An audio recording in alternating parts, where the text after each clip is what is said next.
Jadi kalau kita lihat kanker misalnya ya, kanker itu bisa luar biasa mengerikan, bisa mengubah wajah orang, kenampakan menjadi monster yang mengerikan. Itu karena penyakit kanker tadi.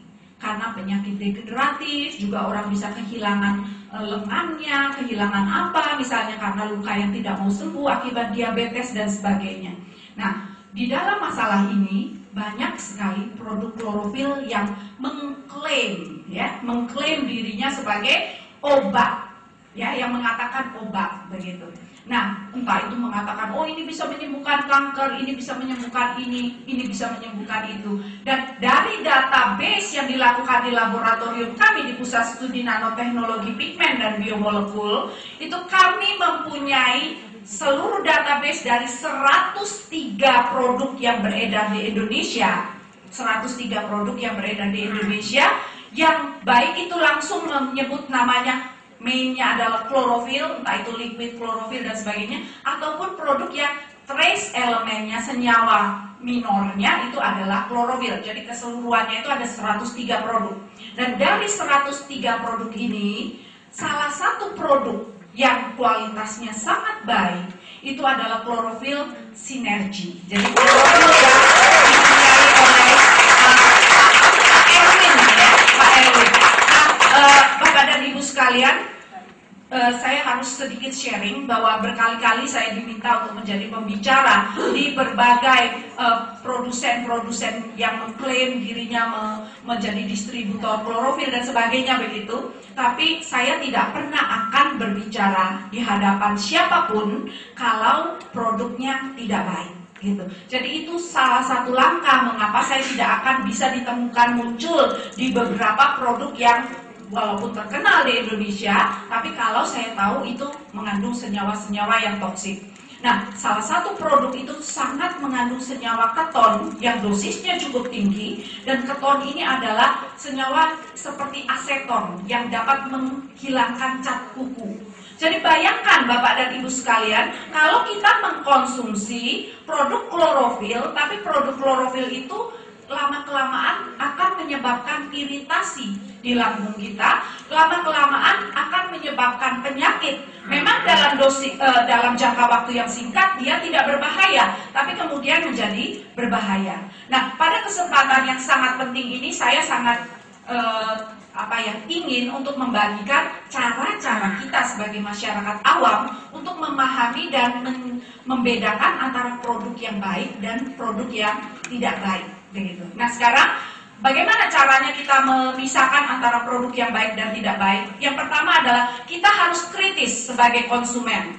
Kita harus kritis dan melihat kepada komposisi daripada produk yang kita beli, ya. Komposisinya itu seperti apa? Apa saja yang ada di dalamnya? Kita harus kritis terhadap komposisi. Kita harus kritis terhadap cara pemakaian, begitu. Nah, Bapak dan Ibu, produk yang dikocok. Jadi kalau misalnya katakan dia mengatakan, oh ini minumlah 1 sendok makan, sebelum minum kocok dahulu, begitu. Bapak dan Ibu sekalian, produk yang perlu dikocok itu artinya tidak homogen di dalam botol, di dalam kemasan. Dan produk yang tidak homogen itu cenderung mengendap, sehingga perlu dikocok dulu, begitu kan? Nah, pada saat itu bayangkanlah seperti Bapak dan Ibu membeli jamu gendong. Jadi kalau panggil ibu-ibu jamu gendong, kita mau beli broto wali, kunir asam, beras kencur dan sebagainya, apa yang mereka selalu lakukan? Mereka lakukan pengocokan. Kenapa? Karena kalau tidak dikocok, apa yang terjadi Bapak dan Ibu sekalian? Mengendap. Sehingga kalau ada produk-produk yang mengklaim harus dikocok, biasanya produk itu campuran. Tapi bukan berarti kalau produk campuran itu produk itu tidak baik. Tergantung, kita harus lihat lagi, begitu, ya. Karena apa? Karena kalau produk itu dibuat dengan cara seperti ini.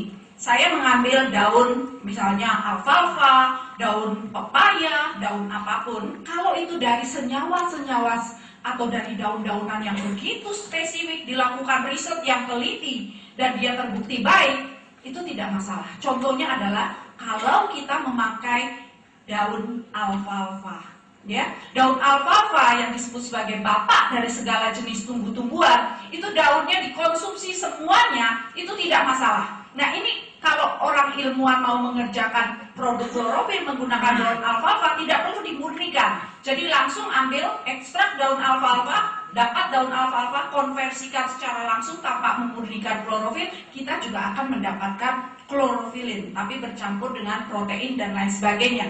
Dan ini tetap sehat, ya, ini tetap sehat. Tapi kalau daun itu daun bayam, ya, daun itu daun kangkung, begitu.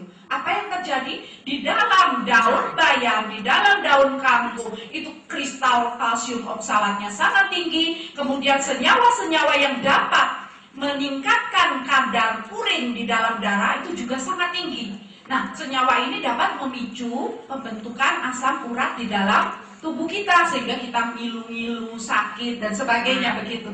Jadi kita harus pintar-pintar memilih daun. Nah, kalau produksinya sudah baik, maka harusnya dari daun yang ekstrak itu kita murnikan dan kita hanya mengambil klorofil yang murni. Dan klorofil yang murni yang telah dikonversi menjadi klorofilin tidak pernah mengendap. Nah, jadi ciri-cirinya tidak boleh main kocok dulu, itu pertama. Terus yang kedua, Bapak dan Ibu, produk yang Bapak Ibu ambil, misalnya Bapak dan Ibu beli, Bapak Ibu masukkan ke dalam air, misalnya Bapak Ibu masukkan ke 1/4 gelas, jadi tidak full gitu ya, 1/4 gelas, campur dengan air, Bapak Ibu diamkan 24 jam atau 2 hari begitu. Produk yang buruk itu akan terus kemudian berbusa naik ke atas. Jadi pertamanya 1/4 gelas, dia bisa naik sampai menjadi 1 gelas. Karena apa? Karena itu sebenarnya merupakan seperti daun yang ditumpuk begitu, diremas begitu, di dalamnya senyawanya sangat banyak, sehingga proses fermentasi itu lebih mudah terjadi. Maka terus kemudian dia akan naik begitu, gelasnya juga akan mulai panas.